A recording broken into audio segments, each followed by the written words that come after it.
Welcome back to How to Cake It. We're still in the middle of summer, so I thought I would cake a swimming pool, which I've done. But if you recall, I caked a kiddie pool. I'm gonna cake an adult pool today. The idea for this cake stemmed from Connie DMing me an Instagram post of this beautiful AI pool. She was like, oh my God, can you cake this? However, something's happened with this pool. Now, you guys know me, I always have to do things differently. Like I've already made a pool, it was a kiddie pool, it had piping gel for water. I wanted to use a different medium for water, and I told myself it wouldn't work, and I didn't listen to myself. It was a very stressful cake. So rather than building the cake and trying to dig out a perfect rectangular opening, I'm actually going to take my cakes, level them, layer them, and then cut them into strips, and then build that outer rectangle. And then I started to piece together the strips, and I realized I wasn't happy with the size. So then I cut the strips in half, so I had like smaller blocks. And this way I could change direction and change the overall shape of the pool cake.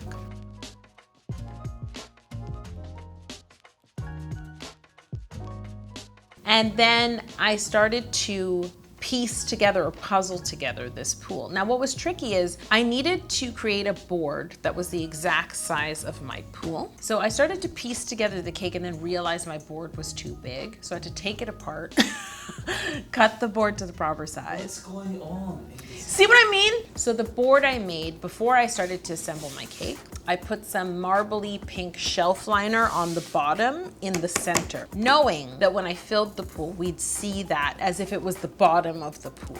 I filled and stacked them with Italian meringue buttercream. I added some flavor in the center of the cake with my berry blue crumbs. I had them left over from another cake. And I thought it's very pool-like when you think of like that blue water in the pool.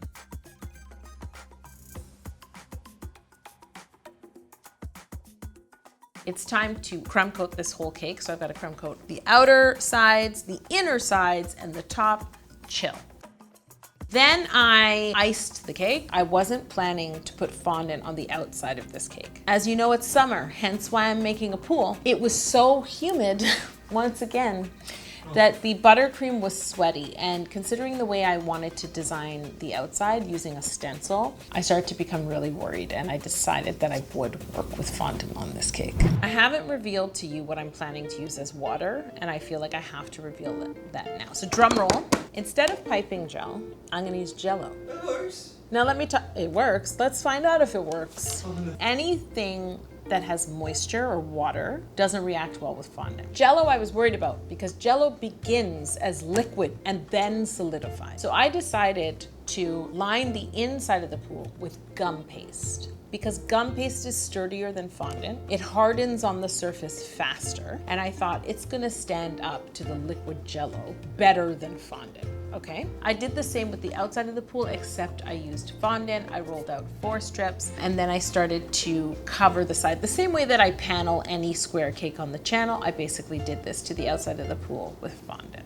For the water, I purchased some blueberry flavored gelatin packets as well as some plain gelatin, and that was for added stability. And I want it to be a bit on the firmer side so it doesn't eat away at the gum paste as much. This is my thought process. And I felt like the blue was too blue. It wasn't the right shade. I bought 1 package of lime flavored gelatin, and I decided to mix a bit of that in, thinking it would change the hue. It went wrong. It looked more like swamp. You know what I mean? This is already late at night, Orhan. This is probably 8 o'clock at night. So I got super stressed out. It was like pool cake, day off, pool cake. The next day I was flying to Atlanta. I had to finish it, and I had to get the pool water in. I got in an Uber, I went to the supermarket. I picked up some more packs of blueberry, no lime, but now I'm looking for clear gelatin and it's nowhere to be found. And then I end up back in the same aisle, and I look, like I get on my knees and I peer, and sure enough, there's a section with clear gelatin, but they were almost out, so it was like right at the back. And now I remake the gelatin. And this time I'm very careful about it. I actually did it differently. I made the prepackaged gelatin, the blue with the hot water, then the cold water, and then the clear gelatin. I boiled water on the stove, softened the gelatin with some sugar and water, poured that in, and just cooked it a little till it melted, and then I mixed the two together. And now I had the blue I was looking for, and because I added a lot more of the clear gelatin, I knew it would be a firmer set. Is this gonna go even more wrong? Yes, it is. Here's the other scary thing that I didn't even think of until it was time. I bring the cake back out, and I think to myself, once I fill this cake, I can't just pick it up and carry it to the fridge. The gelatin will slosh around. So Shuchi and I decided I'd fill the cake in the fridge. Shuchi moved the lighting, she took the ladder, she took the camera, and then I carefully, with a measuring cup, scooped. Why am I acting it out for you? I might as well have built a real pool at this point. Concrete, liner, all the things. And then we carefully closed the fridge, and now I was gonna leave it for a whole day without watching it. Remember that part? Without watching it. Should we do like a cliffhanger and continue next week? This is what happened. We come in and I'm running to the fridge. Like my whole ride here, I'm like, oh my God, I just put down my bags and run to the fridge. And I was pleasantly surprised because the gelatin set beautifully. It was level. There were no air bubbles. I could see that marbly paper at the bottom because you can see the bottom of the pool. But I will say, around the edge, there was a perfect border of melted gum paste. Obviously, while the gelatin was still liquid, it started to eat away at the gum paste and then eventually set. I was more happy to see that that liquid didn't marble into the Jello. That's what I was afraid of. And I was surprised because it takes a lot more for gum paste to melt. Now I have to paint this stencil design around the outside of the cake. And what I was going for was kind of like a tiled Mediterranean-esque feel. Okay, so now I have to use royal icing with my stencil. Hold the stencil up to the side of the cake, use an offset spatula, and then just gently ice the royal icing into the stencil and peel off the stencil. Now this is tricky because, again, it's humid, so the fondant is sweating, which is working to my advantage holding the stencil to the cake. However, after I iced the royal icing on and it was time to peel it off, it was pulling on the fondant. So finally I stencil all the way around the cake, and then I pop the fridge back into the cake.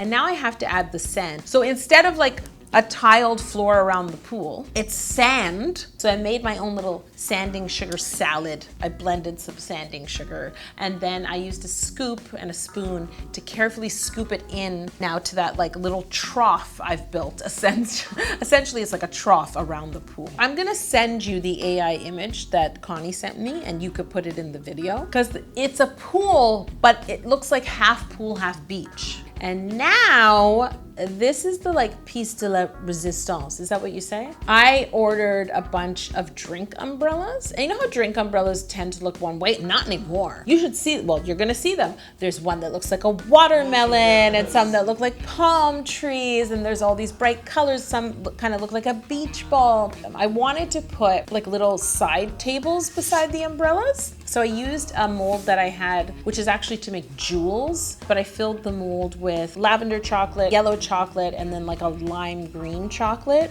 and popped them out. And then every second umbrella, I placed one of these like little tables. I'm very glad they... Yeah, and then I wanted to add floaties, okay? But again, I have to be very careful, because if I build the floaty or make the floaty out of something like gum paste actually gets quite heavy. So I used marshmallows. I had some fancy swirly marshmallows, but here's where it goes south.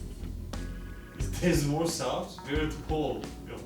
Oh, we're at the pool. As the cake sat out, the gum paste on two corners of the cake was starting to leak on top of the pool. So the white, like soup, essentially, was sort of oozing from two sides of the pool. Because as the cake sat out and became room temperature, and at this point I'm really scared, because if I dig into the gelatin at all, it's over. It needs to remain smooth. But the tragedy really strikes when I cut this cake. Wait, so it's done now, right? It's like an avalanche of melted gum paste juice. Oh no. Orhan, it just started pouring out. Like you can't miss it. There was nothing I could do. But here's the thing, Shuchi was saying that too. They don't make one that doesn't, I'm like, Shuchi, who else is doing this silliness with cake but me? This is not a real problem. I made cakes for 17 years. No one was like, hey, can you make me a gelatin pool in the middle of the, never happened. There you have it. This is our fantasy adult getaway pool cake. I hope you've enjoyed it. It's the last pool cake you're ever gonna see. I will definitely not make a pool cake with actual water. And I'll see you next week.